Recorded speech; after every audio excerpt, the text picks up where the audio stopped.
You're tuned into RBLR, the home of Tampa Bay's RBLR Sports. 4 seconds left. In front. Happy moment. The Tampa Bay Lightning have won the first Stanley Cup.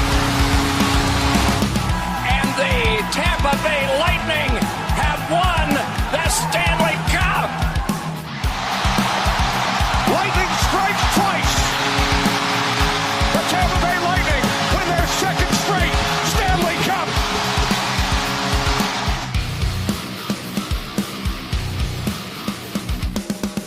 Hello, everybody, and welcome back to RBLR Lightning. As always, my name is Jake Ricker. Alongside me, it's Joe Zamataro. It's Matt Gannon. Guys, welcome back to the show. Joe, happy to have you back. I feel like it's been a little while, but back in the lineup today. But first and foremost, before we get into all the crazy things we got going on in hockey season right around the corner, how you guys doing today?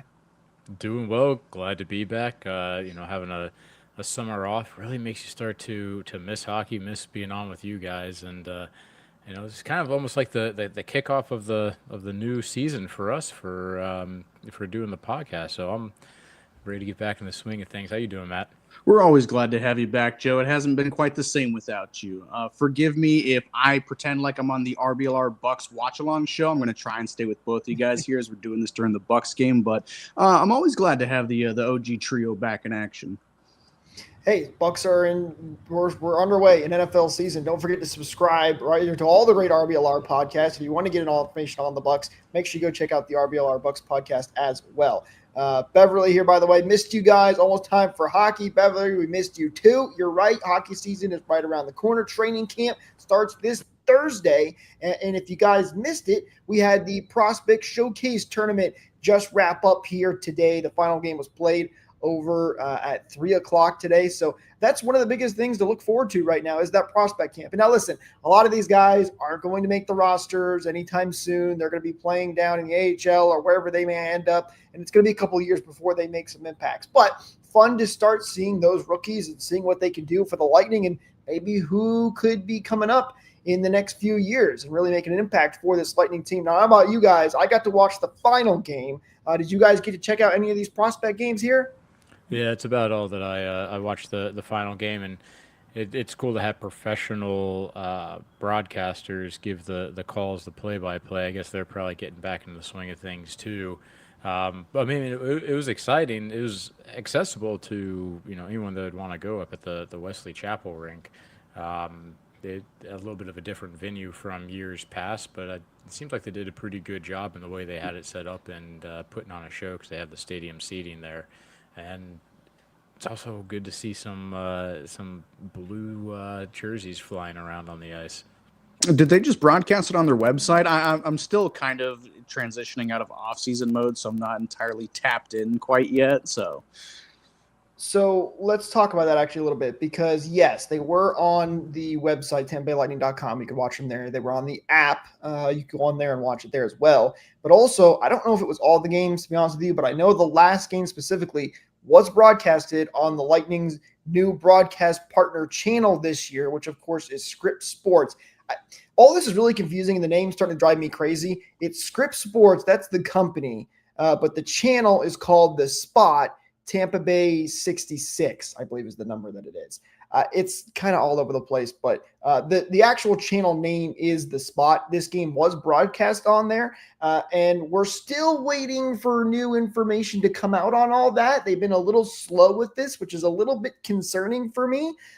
Basically, right now, the way to get that channel is either through the Lightning app or, in this case, on the Lightning website. I don't think the games will actually be broadcast on the website. It'll be just through the app, or you can get these channels over it's called OTA, over the air channels, which all you need is it's OTA. That is awesome. That's what I was just trying to look up. That's huge.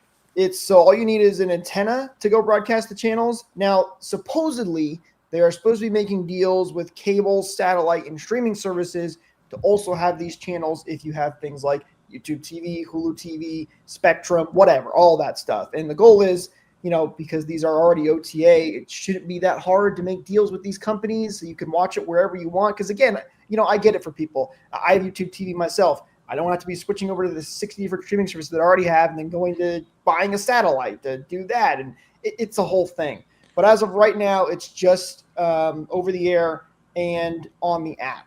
Hopefully, we're going to get more information soon. I do believe the market is also pretty big because Dave Randorf did say on the broadcast today that it's basically a large part of northern Florida that'll get the Lightning games.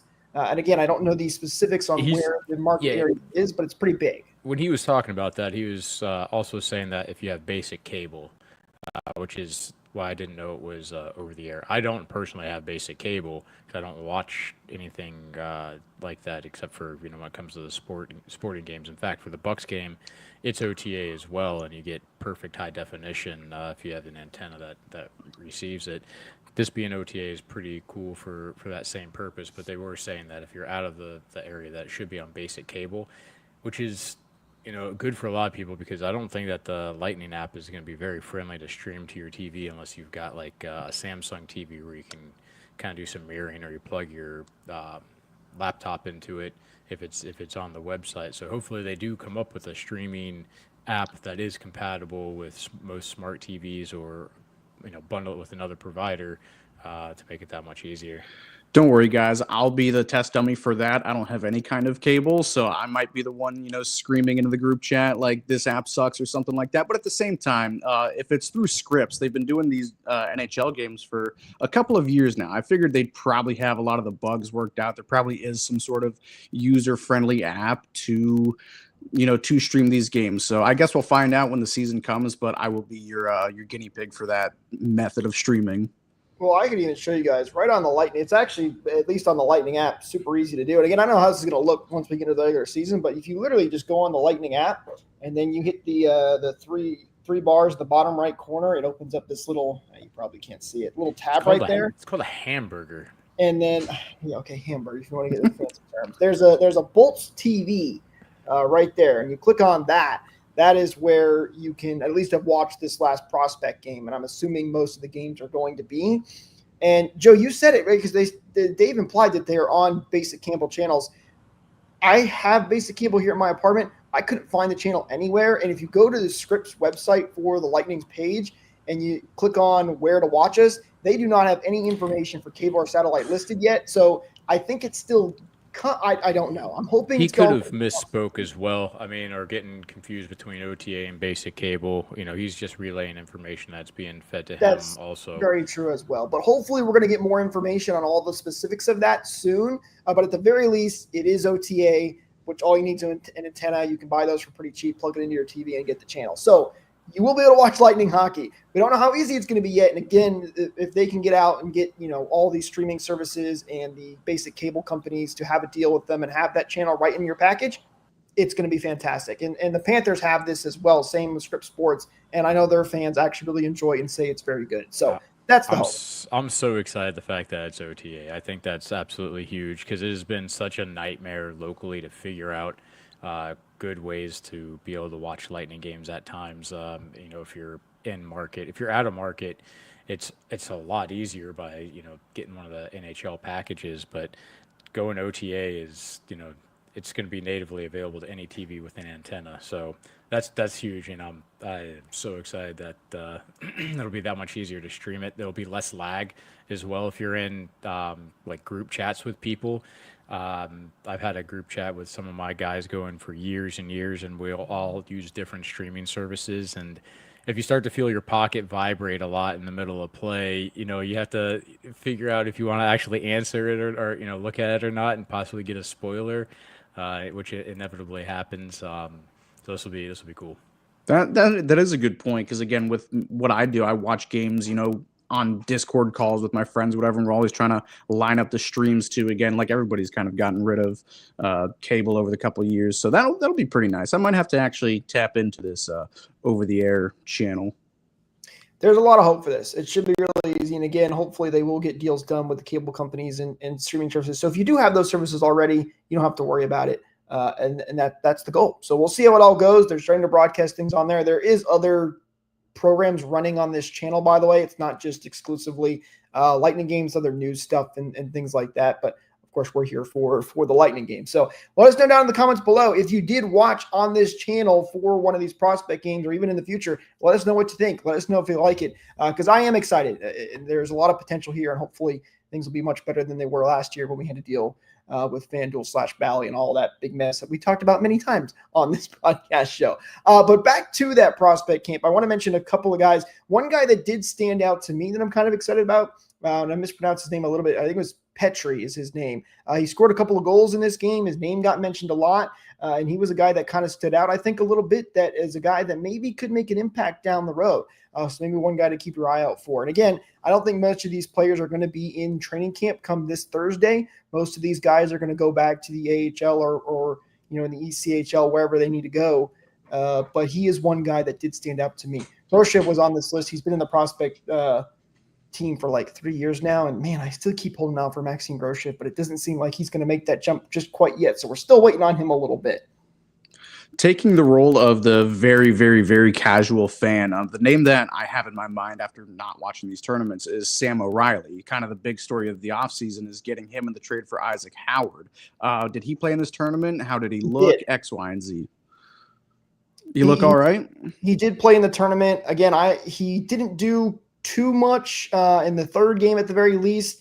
I believe, if I'm not mistaken, we're going to have an article out here on RBLR Sports from one of our writers that's going to be going up soon. So be sure to be on the lookout for that. He's going to have a lot more details on all that information. He does a great job. So be sure to check that out so you can get more information on Tom Davis is his name. And make sure you check that out for all the updates on how guys did in the prospect tournament. But Matt, to answer your question, at least for me, I didn't see a lot of them. I know he didn't score any goals or have any assists in the first couple of games, but of course that doesn't mean that you had a bad prospect camp. But he was out there, so good to see that he is already working with the Lightning organization, and maybe in a couple of years here.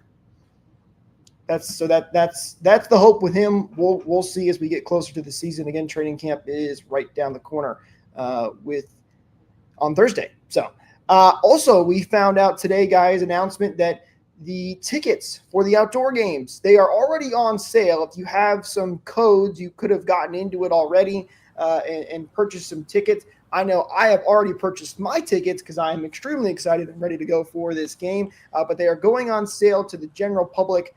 Again, I believe it is tomorrow. So I think you're misspeaking a little bit. What's that? I think you're misspeaking a little bit. I think they're going to be for sale. They surely are not on sale. That is a good point. It means they're saying they're not going to be cheap. Yeah, well, they're definitely not cheap because they are. To get in the building right now, the cheapest tickets I've seen is about $150 for 300 levels, which doesn't ultimately surprise me for a game like this. It's a big ticket game. Not shocking to me. But I don't know about you guys. You guys get your tickets yet? No, to be honest, they kind of priced me out of interest. The ones that I would have been considering like 200 level, and they start, I want to say, somewhere around $600 per seat. And then my eyes aren't good enough. I'm not going to be watching through binoculars up in the top of the 300s. It's unfortunate. We'll see what happens. What I really imagine right now is that Tampa is such a great place to travel to that these prices have zero sticker shock from someone from the Northeast. So they're going to come down and eat them all up. And if there are any like residual tickets left, hopefully there'll be a bit of a discount. Hopefully they will be on sale, towards the end as the event comes up. And, at that point, maybe I'll jump in, but $700 for a single game when you don't even know if the weather's going to hold up is that's a tough nut to swallow. See, for me, it's not about the game itself, more so the experience. Like, I will buy the cheapest ticket if I have to and be in the very highest seat or standing room. I really don't care. I had rough plans to go to the Nashville game a few years back, and I'm still kicking myself that I didn't. Because, and again, that's an away game, and this is, Raymond James. Like, this is our home turf, and again, begging for the pirate theme for years and years, and we're getting closer and closer to it. Again, it's the experience for me. So I'm going to make it happen no matter what. Again, if I'm in the very highest nosebleed seat, I'm gonna do it. I'm still young. My eyes are still pretty decent. So even if I have to squint to make out which team is which, there's no chance I'm gonna be looking at numbers. I struggle with that in the arena already. So again, I'm going to get in no matter what. It'll be an experience thing for me if I have to bring it up on a stream or what you're saying, bring some binocular. Oh, actually, a spyglass. That'll be pretty on brand, huh? Monocle. But I'm going to go regardless. If it's a few, I don't know, let's say, sub $300 ticket for, 300 level seats, I'm going to do it. You got me convinced, man. You're right. If it's sub that, it'd be stupid to miss out. It's Gasparilla weekend. Ooh. YOLO. Might as well. Come on, that's Joe's weekend.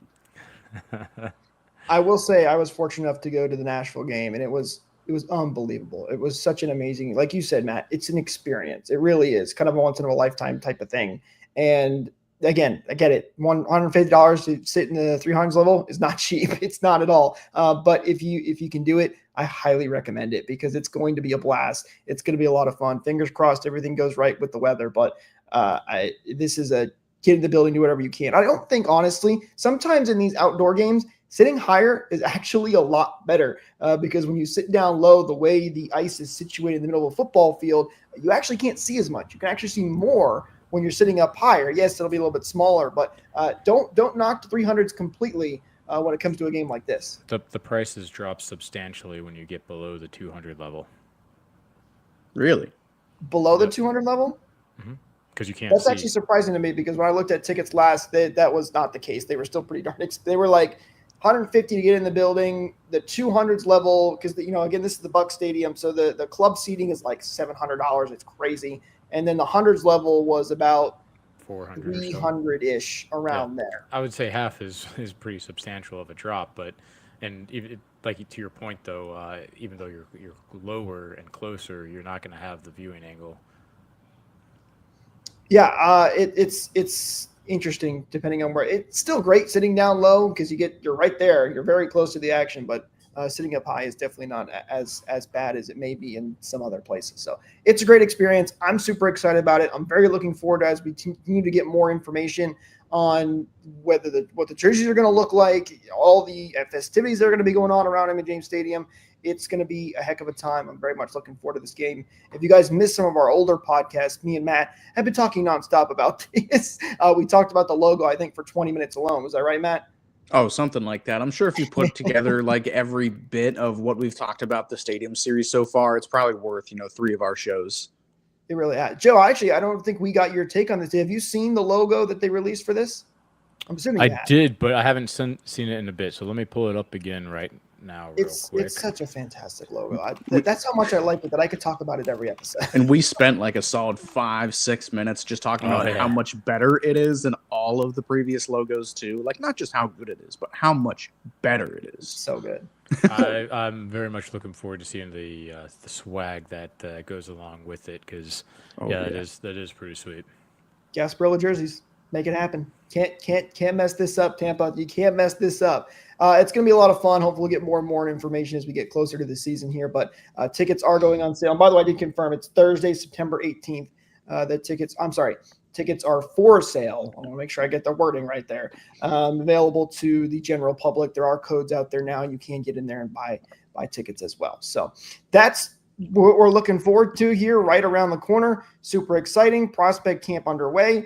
And it's hockey season is going to be here before you know it, which is super exciting. And with hockey season right around the corner, we're also already getting rumors about what's going to happen this year and where players are going to be moving. So I want to talk about this. Kirill Kaprizov, who is currently playing for the Minnesota Wild, has a big contract. He is going to be a free agent in 2026, and he made headlines when he turned down a contract extension from the Minnesota Wild. And there's a lot of it to talk about. Where is he going to go? Is he going to get traded? Will he just sign in free agency in 2026? And believe it or not, lo and behold, one of the teams mentioned that he might be interested in going to is none other than the Tampa Bay Lightning. So, guys, I don't know about you, but anytime you have a big name like this get mentioned that may come to the Lightning, you get excited. I mean, how can you not? Now, this is a big deal because it's a big name player with a big name price tag. I don't know exactly how it would work, but what's your excitement level from you guys hearing about this news? It's a confused level of excitement. I don't know how it will all work. I do understand why, what the appeal is for Tampa. It's, again, like we've said a billion times, it's an excellent market. And then again, he's got some, Russian buddies here too. So I see the allure for him. But at the price that he is reportedly turned down, I love Kirill Kaprizov. He's one of my favorite players in the league, but a $16 million deal, turning $16 million a year, turning that down for 8 years. Again, it might be a term thing. I don't know if it's a price thing, but I just don't know how I feel about shelling that kind of money out for a guy who's brilliant. He's one of the most fantastic, exciting players to watch, but he can't stay healthy. I didn't know the number was 16. If he's turned down that, I mean, 16 by 8 is what he turned down from Minnesota. Jeez, that's some generational wealth. That if you're able to finish out your contract, yeah, I actually really agree with you on this one. I don't know that's the risk to reward ratio. I'm not sure if because you're gonna have to move somebody out. You're gonna have to really leverage. Man, and I just looked up, he's 28, so that'd be until he's like 36 or 37. I don't know. I don't like that at all. Maybe I don't know. Not for us personally. Great player, but that's handicapping. 16 mil is absolutely insane. I don't know how you're even able to offer that if you're the Minnesota Wild. That's a lot of money for one player. It makes you wonder too about what's going to happen with McDavid if Kirill's turning down those sort of numbers. What's going to be thrown at McDavid? But is this also a situation where he's just not happy in Minnesota and it doesn't matter what number they throw at him and he's just going to say no? I find it hard to believe that even if I wasn't happy in Minnesota, I'd turn down that kind of money because that is absolutely crazy. But I do wonder that a little bit. I don't think his price would change that much coming to Tampa, but maybe there is something there. Maybe he's just turning it down because he doesn't want to be in Minnesota. And if he really does want to play in Tampa, he doesn't go nearly that high. And again, there's a lot of logistics there. As we all know, the Lightning are up against the cap like crazy. And I don't know how many pieces you'd have to move to make that work, but maybe it wouldn't be $16 million for us. And also at the time of his deal expiring, the cap is supposed to be, at or over $100 million or something. So Takes another big jump, yes. Yeah, it's not going to sound as bad. 16 mil is not going to sound as bad next year as it kind of does this year. But still, my brain is still stuck in like 2015. Like that is an insane amount of money. Yeah, I mean, you're right. Numbers are going to go up, but what also is going to keep going up is his age. Yeah, I mean, if he's 24. Maybe it's a different conversation, but at 28, meaning he's going to be he's going to be closer to 37 and still getting the 16. That's just too big. I don't know. It's too big of a gamble. Even, Corey Perry, who was a one-time 50 goal scorer, we watched him firsthand how much he slowed down in his late 30s and into his 40s, but that you're not the same player that you are in your early or mid 20s. So good luck to whoever takes that on. I'd say even with the 25% discount, that's still a huge risk. And another thing too, like he's not even the best player in that free agent class. Like we went over this a lot during the early offseason, but Connor McDavid as well. His deal's up at the end of next year. And again, it might be a little bit of fantasy land, but I have to assume they're going to command similar prices, at least right now. Like I would give Connor McDavid, I would give him $16 million all day. I think that's a great deal, actually. I think the most you can give currently is 17.5. I think that's 20% of the cap currently, which is the most you can give a player. So I'd give McDavid 16 all day. And again, it's difficult, but you can't really build a winning team down the wings. There's going to have to be money going out, and it might be, a Braden Point or something like that. And if you have, Anthony Cirelli or Nick Paul as your first line center, love those guys, but they're not first line center material. You don't build your winning team through the wing, and that's what Kaprizov is. McDavid, however, is a center, so why not? I mean, to your point, look at Ovechkin over the years. I mean, with as amazing as he's been, the greatest raw goal scorer of all time, he didn't get but one championship, and that he required a lot of help to get him there. Mm-hmm. And this team has been spoiled with center depth over the years, too. And again, you've got the best winger, arguably one of the best wingers to ever play the game, but still you had a complementary center core behind him or helping him and him helping them. So again, my money, I'm pushing all the chips in on McDavid. Would love Kaprizov, but there's a bigger, shinier, slightly more expensive fish. All this to say that the 2026 offseason, or at least the trade deadline, maybe even something happens beforehand, is going to be very exciting and something to look forward to, especially with the rest of the NHL season and what happens. So lots to look forward to. Be sure to like, subscribe, follow us on social media at RBLR Sports, all that fun stuff. Hit the share button.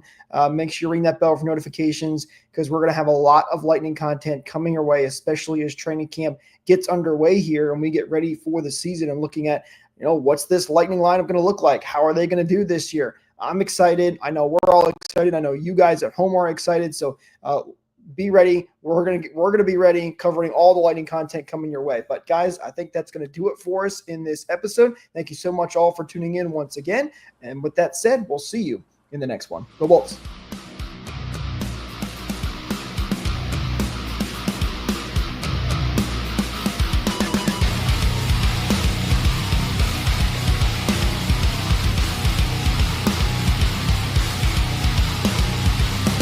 Thank you for tuning into this presentation by RBLR Sports. On your way out of the stadium, please remember to like and subscribe.